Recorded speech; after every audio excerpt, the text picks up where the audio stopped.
ब्रह्मा गुरुर्विष्णु गुरुर्देवो महेश्वरः गुरुर्साक्षात् परब्रह्म तस्मै श्रीगुरुवे नमः।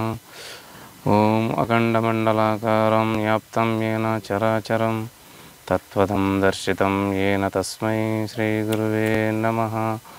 ओम सदाचारं समारंभम् अस्मदाचार्य वंदे गुरुपरंपरम्। ओम ससतोमा सद्गमय तमसोमा ज्योतिर्गमय मृत्योर्मा अमृतंगमय। ओम शांति शांति शांति। ओम श्री ज्ञानानंद गुरु परमात्मा गुरु जय। క్రియాయోగ ప్రేక్షకులకి నమస్కారము. మీ పేరు? రమేష్. ఎక్కడ ఉంటారు మీరు? మాది కర్ణాటక బళ్ళారి డిస్ట్రిక్ట్. ఓకే, మీరేం చదువుకున్నారు? నేను బీ మెకానికల్ ప్లస్ బీకామ్ చేసుకున్నా. ఓకే, ఏం చేస్తుంటారు మీరు? ఇప్పుడు సద్యానికైతే నేను వ్యవసాయం చేస్తున్నా. ముందుగా నేను అసిస్టెంట్ ఇంజనీర్గా పనిచేసేవాడిని. సో మరి తర్వాత నేను సాఫ్ట్వేర్లను చేసుకున్నా బెంగళూరులో. తర్వాత ఇప్పుడు అన్నీ వదిలేసుకుని సద్యానికి 10 ఎకరాల భూమి ఉంది, దాన్నే నేను వ్యవసాయం చేసుకుంటున్నా. ఓకే, సో అయితే క్రియాయోగ సాధన ఎప్పటి నుంచి చేస్తున్నారు? ఆల్మోస్ట్ 2 ఇయర్స్ వరకు అయ్యింది ఇప్పుడు దగ్గర. ఓకే, 2 సంవత్సరాల నుంచి సాధన చేస్తున్నారు. ఓకే, అయితే సాధన చేయడం వల్ల మీరు పొందిన లాభాలు ఏమిటి? మరి శారీరకంగా ఎలాంటి లాభాలని పొందారు? చాలా ఆరోగ్యపరంగా మరి మానసిక పరంగా చాలా లాభాలు పొందాను. ఇక ఆరోగ్యపరంగా చెప్పుకుంటే కాస్త నాకు నడుము నొప్పులు కానీ కాళ్ళ నొప్పులు కానీ ఉండేవి. తర్వాత సైడ్ హెడేక్ అనేది చాలా వస్తుండేది. సో ఇవన్నీ క్రియాయోగ చేస్తూ నాకు కొద్దిగా తగ్గిపోయాయి. ఇప్పుడైతే అసలు ఏమీ లేవు అలాంటివి. ఆరోగ్యపరంగా అంటే ఏ సమస్యలు లేవు ఇప్పుడు నాకైతే. దీన్ని చేయడం వల్లనే నాకు ఇలా అయింది, అంటే మంచిగా ఇదైంది. డాక్టర్ల దగ్గర అలాంటిది ఏం పోలేదు, కానీ చిన్నగా నాకు పని చేస్తూ వీక్ అంటే ఎనర్జీ తక్కువైనప్పుడు కానీ కాస్త శక్తి తక్కువైనప్పుడు కానీ ఈ నొప్పులు చాలా కనిపించేవి నాకు. కానీ ఇప్పుడైతే ఎనర్జీ అంటే తక్కువైనా కూడా లేదా ఏమి ఇదైనా కూడా అలాంటి నొప్పులు మళ్ళీ నాకు కనిపించట్లేదు ఎక్కడ. ఓకే, అయితే పూర్తిగా తగ్గిపోయాయి? అసలు లేదు అవి అసలు ఇప్పుడు మనకి. ఓకే, సైడ్ హెడేక్ కూడా పూర్తిగా తగ్గిపోయి ఈ క్రియాయోగ చేయడం వల్లనే నాకు ఈ ఆరోగ్యపరంగా చాలా అంటే ఈ బాధలు ఏమున్నా అన్నీ తొలగిపోయాయి అన్నమాట. ఓకే, సో ఇప్పుడు వీటి కోసం మీరు ఎలాంటి మందుల్ని వాడట్లేరు? లేదు, నేను ఇంగ్లీష్ మెడిసిన్స్ ఏది వాడట్లేదు. ఓకే, సో ఇంకా ఎలాంటి లాభాలని పొందారు? ఇంకా చెప్పాలంటే ఇంకా మానసిక పరంగా, తర్వాత నేను ఆధ్యాత్మిక పరంగా మరి మైండ్ ఎలా బ్యాలెన్స్ చేయాలి ప్లస్ ఇవన్నీ నేను ఈ యోగ పరంగానే నేర్చుకున్నా. ఇంతకుముందుకు నేను చదివాను, కానీ చదివితే బుక్స్లో మాత్రం చదివాను, కానీ ఈ ఆధ్యాత్మికంగా మనం ఎలా చేయాలి అనేది రియల్గా నేర్చుకున్నది ఇక్కడే. బుక్స్లో ఏమున్నా అది మన ఇండెక్స్ మీన్స్ మన పాఠ్య ప్రకారంగా ఉంటుంది, కానీ బట్ ఇక్కడైతే నిజమైన చదువు అనేది ఇక్కడే చదివేది, ఇక్కడే నేర్చుకున్నాను నేను. ఓకే, అయితే మీరు శరీర బరువు కూడా తగ్గినట్టు కనిపిస్తున్నారు. చాలా ఒక 8 నుంచి 9 దాకా నేను తగ్గాను. ఇంతకుముందు అయితే నేను ఆయాసపడేవాడిని పని చేస్తూ కానీ లేదా ఏదైనా చేసేటప్పుడు కానీ ఇప్పుడు అలాంటిది ఏమి లేదు. బాడీ బాగా కంట్రోల్గా ఉంది, ఫిట్గా ఉంది. పని ఎంత చేసినా అలాంటి అలసట కానీ అలాంటి అంటే ఊపిరి తీసుకోవడం ఇలా ఇది చేయడం కానీ అలాంటి సమస్యలు ఏమి ఇప్పుడు లేదు. ఓకే, అంటే ఎంతసేపు పని చేసినా అలసట ఏమి లేదు. అదంతా ఎంతసేపు చేసినా కూడా అసలు అలసట అనేది రావట్లేదు ఇప్పుడైతే. ఇంతకుముందు అయితే ఓ 2 hours 3 hours చేసినా, ఎండలో చేసినా లేదా చలిలో చేసినా చలి అనేసి ఎండ అనేసి వచ్చేసేవాడిని. బట్ ఇప్పుడు రాత్రి 10, 9, 11 అయినా కూడా చేసుకునేంత ఓపిక వచ్చింది, చేసుకునేంత శక్తి కూడా వచ్చింది. అంటే ఈ యోగ మార్గం వల్ల ఎక్కడెక్కడ మనకి ఎంతెంత ఇది ఉందో అంత దాన్ని లాభం పొందుతూ ఉన్నా. ఓకే. సో పని చేసే సామర్థ్యం పెరిగింది, చాలా పెరిగింది, అలసట పూర్తిగా తగ్గిపోయింది. అవును. ఓకే. ఎంతసేపు పని చేసినా ఇప్పుడు అలసట ఏం లేదు? లేదు, ఒక్క అలసట అనేది ఇంకా చిన్న ఇది మంచి ఎనర్జెటిక్గా చేసుకుంటూ పోతున్నా. ఓకే. సో ఇంకా మీరు ఈ సాధన చేయడం వల్ల మానసికంగా ఎలాంటి లాభాలని పొందారు? మానసికంగా అయితే చాలా లాభాలు పొందాను. ఈ మైండ్ బ్యాలెన్స్ అనేది చాలా చాలా నేర్చుకున్నాను అనమాట. తర్వాత ఇప్పుడు మానసికంగా అంటే 2 ఇయర్స్ ముందు బ్యాలెన్స్గా ఉండేది కాదా? లేదు, ఎందుకంటే అప్పుడు ఏది విషయాలు చేసినా అంటే ఏది కంటికి ఏది మంచిది కనబడితే దాని వైపు వెళ్ళిపోయేది, ఏది నాకు మంచిది కనబడితే అటువైపు వెళ్ళిపోయేది అనమాట. అది ఎలా వస్తుంది ప్లస్ అది చెడు మార్గమా మంచి మార్గమా అని డిటెక్ట్ చేసేంత మైండ్ బ్యాలెన్స్ ఉండలేదన్నమాట. అది అనుకున్నది కావాలి, అది ఎలా తీసుకోవాలి అనేది కూడా ఉండదు. ఈ క్రియా మార్గంలో వచ్చిన వల్ల ధర్మమేని అధర్మమేని అది ఎలా విచక్షణ, అది తీసుకోవాలా వద్దా, అది తీసుకుంటే ఎలా తీసుకోవాలి, ఎలా చేసుకోవాలి న్యాయపరంగా మనము అలా అదొకటి పెరిగింది మైండ్ బ్యాలెన్సింగ్. ప్లస్ ఇంకోటి నేను మా అమ్మగారు 2 ఇయర్స్ కింద కాలమయ్యారనమాట. వాళ్ళ కాలం అయినప్పుడే నేను చాలా అంటే హిమాలయాలకు వెళ్ళిపోదామనేసి ఇంకా చాలా బాధపడి నేను తిరుగుతూ ఉన్నా. తిరిగేటప్పుడే స్వామీజీ గారు వాళ్ళ యూట్యూబ్లో ఇలా ఫ్రీ క్రియాయోగా దీక్షలు ఇస్తున్నామనేసి ఒక యాడ్ చూశాను అనమాట. అది చూసిన తర్వాతనే ఫ్రీ యోగా అంటే అప్పటికి నాకేమైంది, ఎవరైనా ఒక గురువులు వాళ్ళ దగ్గర మాకు ఆశ్రయము ప్లస్ వాళ్ళ గురువుల దగ్గర ఇలా సేవ చేసుకుంటూ ఉందామనేసి ఇక్కడికి వచ్చాను అనమాట. సో వచ్చిన తర్వాతనే ఇక్కడ స్వామీజీ గారు క్రియాయోగ నేర్పిన తర్వాత మీరు క్రియాయోగ ప్రాక్టీస్ చేయండి, తర్వాత అన్ని కోరికలు అన్ని వాంఛలు అవి న్యాయబద్ధంగా ఉంటే అవే నీకు కలిసి వస్తాయనేసి చెప్పడం వల్ల తర్వాత దాన్ని ప్రాక్టీస్ చేస్తూ తర్వాతనే నాకు అప్పుడు మా అమ్మ తీరిన బాధ కానీ మరి అప్పుడు నేనున్న డిస్టర్బెన్స్ కానీ ఈ యోగా ఇక్కడ నేర్చుకున్న వల్ల ఇక్కడ ప్రాక్టీస్ చేయడం వల్లనే కాస్త బ్యాలెన్స్గా వచ్చిందనమాట. అప్పటి నుంచి నేను ఏది చేసుకుంటే అంటే నాకు అనుకూలంగా ఏది నేను ఎలా న్యాయపరంగా మరి ధర్మపరంగా బతకాలి అనేసి అప్పుడు నేను ఒక్కొక్కటి స్టెప్ బై స్టెప్ వంట నుంచి పని చేసుకునేంత వరకు నేను సింగిల్గానే ఉంటూ ఇవన్నీ ఎలా మేనేజ్ చేయాలనేసి స్వామి దగ్గర ప్రత్యక్షంగా చూసి వాళ్ళు చేయడం వల్ల చూసి తర్వాత వాళ్ళు చెప్పడం వల్ల చూసి నేను ఒక్కొక్కటి నేర్చుకుంటూ ఉన్నా. ఓకే. అయితే మీ అమ్మగారు కాలమైనప్పుడు చాలా దుఃఖాన్ని అనుభవించారు. చాలా అందులోంచి ఎలా బయటపడాలో ఆ టైంలో మీకు ఏమీ అర్థం కాలేదు. సో అలాంటి టైంలో మీకు ఇది బాగా హెల్ప్ చేసినట్టు? చాలా. అప్పుడైతే నాకు ఇంకా అక్కడ బంగారం దొరికినట్టు. నాకు ఇంకా స్వామి వారి క్రియాయోగం కానీ అది దొరకడం వల్ల నేను ఇక్కడ ఉన్నాను. కానీ ఇంతవరకు మరి ఇంకా ఆ దుఃఖంలో ఉండి ఇంతవరకు ఏమైపోయేవాడినో తెలియదు. ఓకే. సో ఇప్పుడు మీరు పూర్తిగా ఆ దుఃఖం నుంచి బయటకు వచ్చారు? బయటకు వచ్చి ఎలా బతకాలి ప్రాపంచికంగా. ఇప్పుడు సడన్గా అమ్మ అంటే అంత కేరింగ్ చేసి అమ్మ మమ్మల్ని వదిలేసి వెళ్ళిపోయింది. ఇంతవరకు అమ్మనే చూసుకునేదంతా, నా బాధ్యతలు కానీ ఏమైనా కానీ. ఇప్పుడు నేనే సింగల్, ఇప్పుడు నేను ఎలా బతకాలి అనేది అప్పుడు నాకు సడన్గా వదిలేస్తే నాకు అర్థం కాలేదనమాట.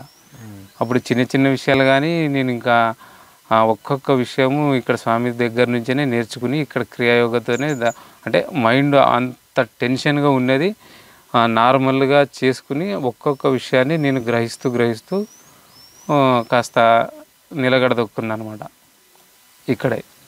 ఓకే. సో మీరు దుఃఖాన్ని పోగొట్టుకున్నారు, ప్లస్ ఇప్పుడు మీరు ఆలోచించగలుగుతున్నారు. అంటే మంచి ఏది చెడేది, ఏది చేయాలి ఏది చేయకూడదు అనే విచక్షణ జ్ఞానం కలిగింది మీకు. ఓకే. సో క్రియాయోగ చేయడం వల్ల ఇవి కాకుండా మీరు చేసే పనిలో ఎలాంటి లాభాలని పొందారు? మీరు వ్యవసాయం చేస్తున్నానని చెప్పారు కదా? అవును, ఇప్పుడు సద్యానికి వ్యవసాయమే చేస్తున్నాను. అంటే అప్పుడు నేను చేస్తున్నాను కదా, ఇప్పుడు నేను అంటే 10 ఎకరాలు నేను చేసుకుంటున్నాను. నేను ఒక్కడనే చేసుకుంటున్నాను. ఏమైనా last end of the day అంటే ఇలా కూలీలు పెట్టడం అలా అవసరమైతే మాత్రం పెట్టుకుంటా, కానీ ఇంకా మిగతా పనులన్నీ నేనే ఒక్కడనే చేసుకుంటున్నా.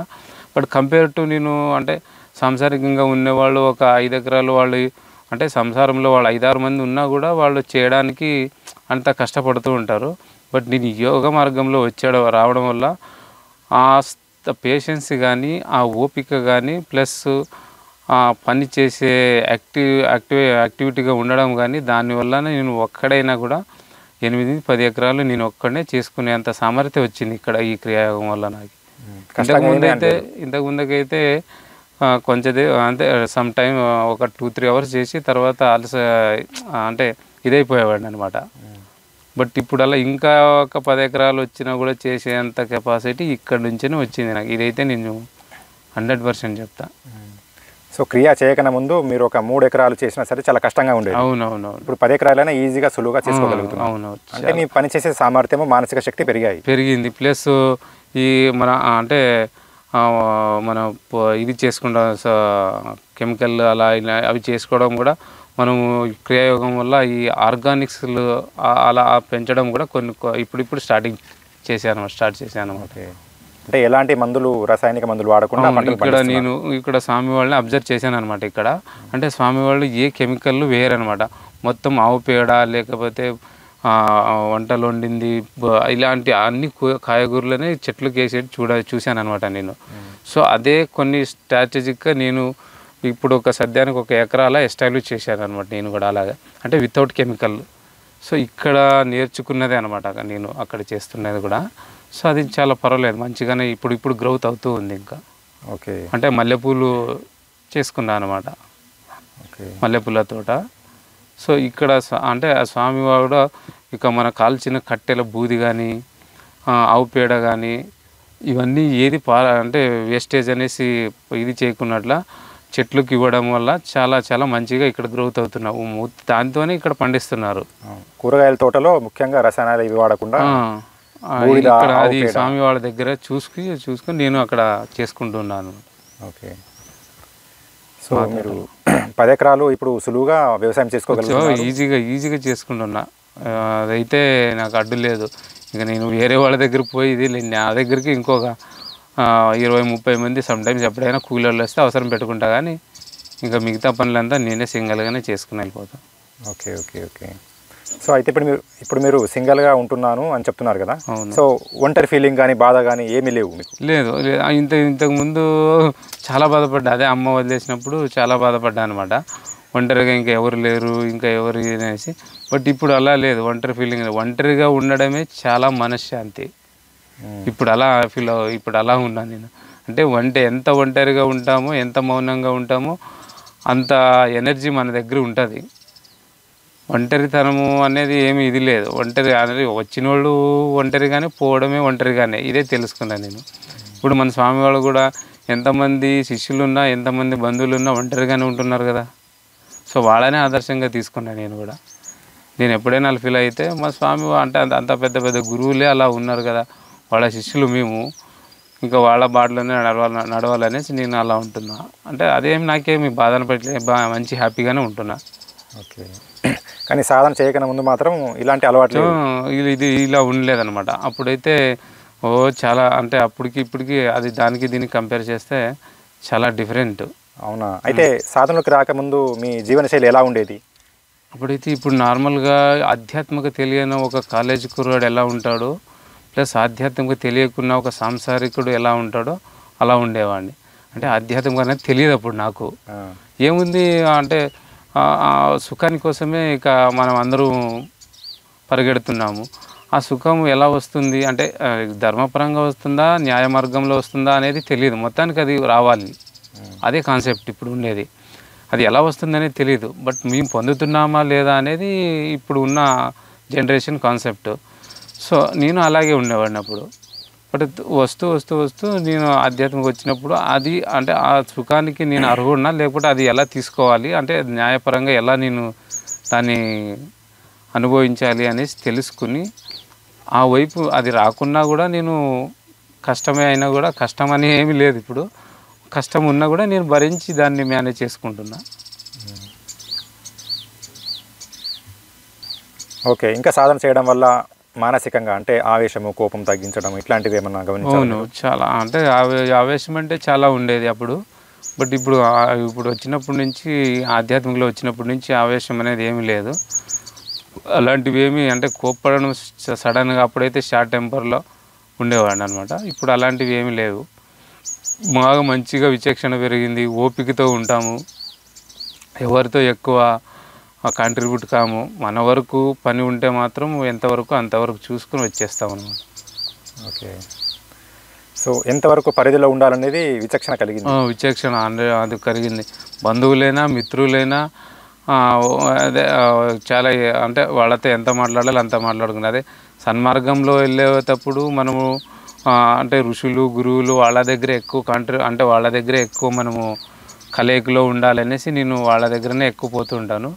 ఇక ఇలా అంటే సాంసారికంలో ఉన్న వాళ్ళ దగ్గర నుంచి కాస్త దూరంగానే ఉంటాను, ఎంతవరకు అంతవరకు పెట్టుకుంటాను. ఓకే. ఇక సింగల్గా మేమే అంత కుకింగ్ అంటే నేనే చేసుకుంటుంటాను, అంతా శాకాహారమే. అంత స్వామి వాళ్ళ మార్గదర్శనంతో ఎలా చెప్పారో వంటలు అలాగే, అంటే మాంసాహారం మధుమాప అలాంటివి ఏమి లేవు. ఇక ఆహార పద్ధతిలో కూడా చాలా మార్పిడి జరిగింది. ఇంతకుముందు మీరు మాంసాహారం తీసుకునేవారా? ఇంతకుముందు తీసుకునేవాడిని, ఒక 7 years కింద తీసుకునేవాడిని. ఇప్పుడైతే ఫుల్గా ఏమి అలాంటిది ఏమి తీసుకోము. ఇంకా స్వామి చెప్పినట్టు ఇంకా ఆకుకూరలు, మరి విత్తనాలు, మరి తర్వాత ఈ ఆనియన్స్ కానీ గార్లిక్స్ కానీ వాడకుండా ఉండడము, లెస్ ఆయిల్, వాటర్ ఎక్కువ తీసుకోవడము. సో ఇలా ఆహార పద్ధతుల్లో చాలా మార్పిడి జరిగింది. ఆ మార్పిడితోనే కాస్త మనసు బుద్ధి అనేది కంట్రోల్లో ఉంది. ఓకే.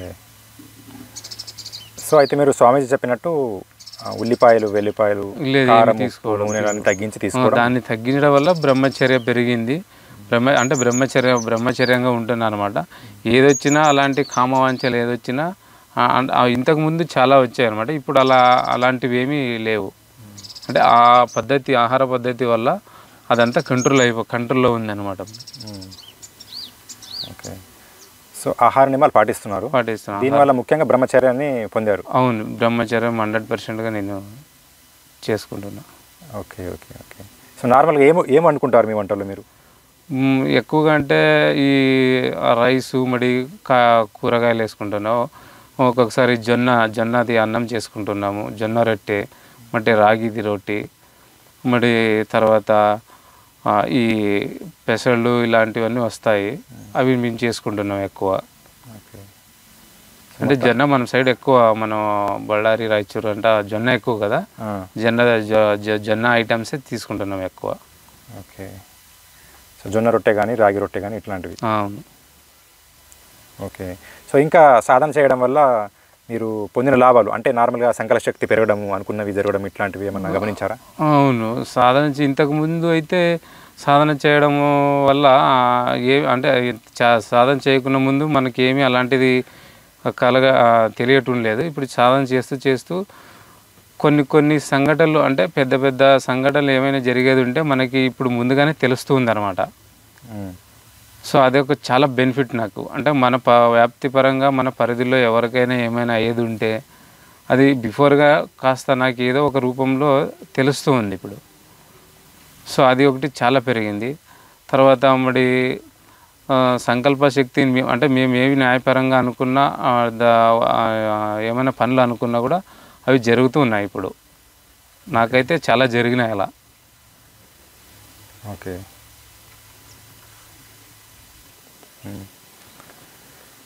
సో ఇంకా చెప్పండి. అంటే ఇప్పుడు నేను ఆధ్యాత్మం వచ్చినప్పటి నుంచి నేను కూడా కొన్ని పుణ్యక్షేత్రాలు అలా దర్శిస్తున్నాను అనమాట. సో ఇంకా ఎక్కువగా వచ్చేసి నేను కాశీలో ఇలా స్వామి వాళ్ళ ఆదర్శంతో నేను కాశీలో ఒక రూములు కానీ ఇలా తీసుకోవడము, ప్లస్ అక్కడ నేను చాలా ఉండడము, మరి వచ్చిన వాళ్ళకి మనకు అయినంత వరకు మన ఆంధ్రలో అయినా కర్ణాటకలో ఎవరైనా వచ్చినా కూడా వాళ్ళకి వసతి ఏర్పాట్లు ఇలా చేయడము, మరి స్వామి వాళ్ళ ఎవరైనా పరిచయస్తులు వచ్చినా కూడా అక్కడికి మనము వసతి పరంగా మేము సౌలభ్యం కల్పిస్తూ ఉంటాము. అది స్వామి పుణ్యం అనేసి మేము ఇంకా నెక్స్ట్ పుష్కరాలు వస్తాయి ఏప్రిల్లో, అప్పుడు అన్నదానం స్వామి వాళ్ళ పేరు మీద అన్నదానం అలా కార్యక్రమం చేయాలని అనుకుంటున్నాము. ఇంకా పుష్కరాల టైంలో చూడాలి అది ఎలా జరుగుతుందో. ఎక్కడ ఇది మీరు రూమ్ తీసుకున్నది? ఇది కేదార్ ఘాట్ అనేసి కాశీలో గంగా తీరంలో ఉన్నదన్నమాట. కేదార్ ఘాట్ పక్కలోనే మన రూమ్లు ఉన్నాయన్నమాట. అదంతా మొత్తం ఇక్కడ ఇది చేయడం కారణం వల్ల మన అంటే స్వామి వాళ్ళ దీంతోనే మేము అక్కడ పోయి అలా చేసుకుంటున్నాం అనమాట. అంటే ఆధ్యాత్మిక మార్గంలో ఎక్కువ ఉండాలనేసి మేము ఆ కాశీలో అయితే మనకి ఆధ్యాత్మికంగా ఎక్కువగా మనం తెలుసుకోవడం కానీ ఉండడం కానీ మంచిదనేసి అక్కడ చేసుకుంటున్నాం అనమాట. అక్కడ మీరు సాధన చేసుకోవడానికి వీలుగా ఉంటుంది. సాధన చేసుకోవడానికి ప్లస్ మహావతార బాబాజీ వాళ్ళ శిష్యులైన వాళ్ళ ఇల్లు కూడా అక్కడ ఉంది. సో అక్కడ కూడా ఎవరైనా పోయి అక్కడ ధ్యానం చేసుకుని ప్రాక్టీస్ చేసుకుని కూడా రావచ్చు. ఓకే. సో ఇవి కాకుండా మీరు సాధన అంటే సాధన పరంగా పొందిన లాభాలు ఏమిటి? సాధన పరంగా అయితే నేను ఇప్పుడు ఈ మూలాధారం నుంచి నేను ఎప్పుడు సాధన చేసినా లేదా కుంభకం చేసినా లేదా ప్రాణాయామం చేసుకున్నా ఇక్కడ నుంచి నాకు పాకుతూ ఉంటే స్పష్టంగా తెలుస్తూ ఉంది. ఎన్నుముక్కలో ఇలా మన ఏదో ఒక వస్తువు కిందకి పైనకి కిందకి పైకి ఒక మూమెంట్ స్పష్టంగా కనిపిస్తూ ఉంది. అయితే దాన్ని పట్టుకుందాం అంటే చేతి నుంచి పట్టుకుందామా అన్నంత ఫీలింగ్ వస్తూ ఉంది. పడుకున్నప్పుడు కూడా అది నిటారుగా పనుకున్నప్పుడు కూడా అది మూమెంట్ అవుతూ ఉంటుంది నాకు. ఇది సాధన పరంగా ఇది ఒకటి చూసుకున్నాను. తర్వాత జ్యోతి దర్శనము ఇంతకుముందు అయితే నేను ధ్యానంలో ఉన్నప్పుడు పింక్ కలరు మరి గ్రీన్ కలరు ఇలా డాట్స్ కనబడిచ్చేవి. తర్వాత స్వామి వాళ్ళు శక్తిపాతం అయిన తర్వాత ఇంకా ఫుల్ గోల్డెన్ కలర్లో మనము ధ్యానం ఎప్పుడో దృష్టి పెట్టి చూసినప్పుడు మనకు అది స్పష్టంగా కనిపిస్తుంది అనమాట. అయితే మీరు ఇంతకుముందు వెన్నెముకలో కదలిక అని చెప్పారు కదా, సో అనుభవం మీకు సాధన ప్రారంభించిన తర్వాత ఎన్ని రోజులకు జరిగింది? సాధన ప్రారంభించిన తర్వాత 1 ఇయర్ అయిన తర్వాత నాకు అది ఆ అనుభవం మెల్లిమెల్లిగా అంటే స్టార్టింగ్లో కింద నుంచి కాస్త బొడ్డు దాకా, తర్వాత అక్కడి నుంచి ఇప్పుడు పైకి వచ్చింది. ఇప్పుడు అంటే ఇక్కడ హార్ట్ ఉంది కదా, ఇక్కడ ఈ మధ్య ఈ వరకు వచ్చిందనమాట. అంటే మనము చేస్తూ అది ఇక్కడ దాకా వచ్చింది. ఓకే. సో మీరు సాధన పెంచే కొలది అది పైకి పెరుగుతూ వచ్చింది. ఓకే. అది ఆ అనుభవం మీకు ఓన్లీ సాధనలో మాత్రమే కలుగుతుందా లేదా మిగతా టైం కూడా కలుగుతుందా? సాధనలో ఉన్నప్పుడు ఎక్కువ కలుగుతుంది. మిగతా టైంలో అంటే పనుకున్నప్పుడు నిటారుగా పనుకున్నప్పుడు మాత్రం అది మూమెంట్ వస్తూ ఉంటుంది పనుకున్నప్పుడు కూడా. ఓకే. సో సాధనలో మాత్రమే కాకుండా మిగతా టైంలో కూడా అది సాధన చేయడం వల్ల కలిగింది. ఇంతకుముందు లేదు, పనుకున్నప్పుడు ఇంతకుముందు రావట్లేదు. సాధన ఇప్పుడు వరకు చేసినాను అంటే ఇంతవరకు చేసుకున్నా కదా, సాధన చేసినప్పటి నుంచి అది కలుగుతూ ఉంది. ఓకే. సో అలా కదలడం వల్ల మీరు ఏమైనా మార్పులు గమనించారా మీలో? అలా కదలడం వల్లనే చాలా అంటే బాడీ కంట్రోల్గా ఉంది. తర్వాత వెయిట్ లాస్ అయింది కూడా ఆల్మోస్ట్ అలానే అనుకుంటున్నాను నేను. మరి తర్వాత నర్వస్ సిస్టమ్ కూడా దానివల్లనే కాస్త ఎక్కడ నాకు ప్రాబ్లం ఉన్నదో క్లియర్ అయింది కూడా ఆ మూలాధారం మూమెంట్ వల్లనే జరిగింది. ఓకే. ఓకే. సో ఆ కదలిక వల్ల మీకు ఎలాంటి ఇబ్బంది అయితే లేదు? ఇబ్బంది అయితే చాలా, ఇంకా బెనిఫిట్ వచ్చిన ఇబ్బంది అనేది ఏమీ లేదు. బెనిఫిట్ చాలా అయింది నాకు. అంటే అది లోపల ఉన్న అన్ని కరెక్ట్ చేసినాయి, దాన్ని ఎక్స్ప్లెయిన్ చేయలేకపోతున్నాను అంతే, అది ఎలా ఎక్కడ ఏమనేసి. బట్ చాలా మంచిగానే మనకి ఇది అయింది. అది మంచిదానికి తెలుస్తుంది, చాలా స్పష్టంగా చేతితో పట్టుకోవచ్చు అని చెప్తున్నాను. చేతితో ఇలా పెట్టుకుంటే అది ఏమైనా దొరుకుద్దేమో అనేలా అంత స్పష్టంగా క్లియర్గా వస్తుంది అది. ఓకే. ఓకే. సో తర్వాత మీరు జ్యోతి దర్శనం గురించి ఏదో చెప్తున్నారు. జ్యోతి దర్శనం అదే అంటే మేము ఇంతకుముందు అయితే జ్యోతి దర్శనం చేసినప్పుడు అంటే నేను ధ్యానంలో ఉన్నప్పుడు అయితే పింక్ కలరు మరియు డార్క్లో మనకి కనబడిచ్చేదనమాట. బట్ శక్తిపాతం అయిన తర్వాత నాకు ఫుల్గా సూర్యుడు వలె కనబడిస్తున్నాడు ఇప్పుడైతే. అంటే దృష్టితో నేను దాన్ని కాన్సన్ట్రేట్గా చూస్తే ఇప్పుడు కూడా నాకు అంటే ఎప్పుడు నేను ధ్యానంలో కూర్చున్నా కనబడిస్తుంది ఇప్పుడు. సో నార్మల్గా అయితే ముందు మీకు ఒక పింక్ కలర్లో అలా కనిపించేది? పింక్ కలర్లో డాట్స్ కనబడిచ్చేది. ఓకే. స్పష్టంగా చూడలేకపోయారు అప్పుడు? అవును, స్పష్టంగా దాన్ని గ్రహించలేకపోయామన్నమాట. శక్తిపాతం చేసిన తర్వాత పూర్తి స్థాయిలో మీరు చూడగలుగుతారు? పూర్తి స్థాయిలో వస్తుంది ఇప్పుడు ప్రతిరోజు. ఓకే. ఓకే. సో ఇప్పుడు మీరు ఎలాంటి వెలుగును చూడగలుగుతున్నారు? ఎలాంటి అంటే golden colour. Okay. Golden colour నేను ఎప్పుడు అంటే ధ్యానంలో ఎప్పుడు కూర్చున్నా అది గోల్డెన్ కలరు ఫుల్ అంటే ఫుల్గా కనబడుతుంది అనమాట. ఓకే. అయితే మీరు ఈ జ్యోతిని ఓన్లీ జ్యోతి ముద్రలో మాత్రమే చూడగలుగుతున్నారా? మిగతా టైంలో కూడా మీకు కనిపిస్తుందా? జ్యోతి ముద్రలో అయితే ఎక్కువగా ఎక్స్పీరియన్స్ చేస్తున్నాను. ఇంకా మిగతా టైంలో అయితే ధ్యానంలో అయితే కాస్త ఆ ప్రభావం తగ్గుద్ది అనమాట. జ్యోతి ముద్రలో ఎక్కువగా కనబడుతుంది, అంటే చాలా స్పష్టంగా నీట్గా క్లియర్గా కనబడుతుంది జ్యోతి ముద్ర వేసిన ఆ జ్యోతి ముద్రలో. ధ్యానంలో అయితే కాస్త డార్క్ తగ్గుతుంది, అంటే లైటింగ్ తగ్గుతుంది అక్కడ. ఓకే. సో ధ్యానంలో కూడా కనిపిస్తుంది. మిగతా టైంలో సాధనలో మాత్రం, ధ్యానంలో మాత్రమే కాకుండా మిగతా టైంలో నార్మల్గా ఉన్నప్పుడైతే ఇదే, అంటే నార్మల్గా ఉన్నప్పుడైతే పింక్ గ్రీన్ ఎక్కువ కనబడుతుంది. పింక్ కలరు గ్రీన్ కలరు అవి ఎక్కువగా డాట్స్ కనబడిస్తుంటాయి. ధ్యానంలో కూర్చున్నప్పుడు మాత్రమే, జ్యోతి దర్శనంలో కూర్చున్నప్పుడు మాత్రమే గోల్డెన్ కలర్ నాకు స్పష్టంగా తెలుస్తున్నాయి. ఓకే. సో అయితే 2 సంవత్సరాల నుంచి మీరు క్రియాయోగ సాధన చేయడం వల్ల శారీరకంగా మానసికంగా ఎన్నో లాభాలని పొందారు కదా. అవును. సో అయితే మీరు ఈ వీడియో చూస్తున్న ప్రేక్షకులకి మీరు ఇచ్చే సందేశం ఏమిటి? అంటే ఎవరికైనా కూడా మనం ఒక ఆధ్యాత్మిక మార్గంలో రావాలనుకున్న వారికి గురువు ముఖ్యంగా మనకి చాలా ఇంపార్టెంట్ రోల్ ప్లే చేస్తారనమాట.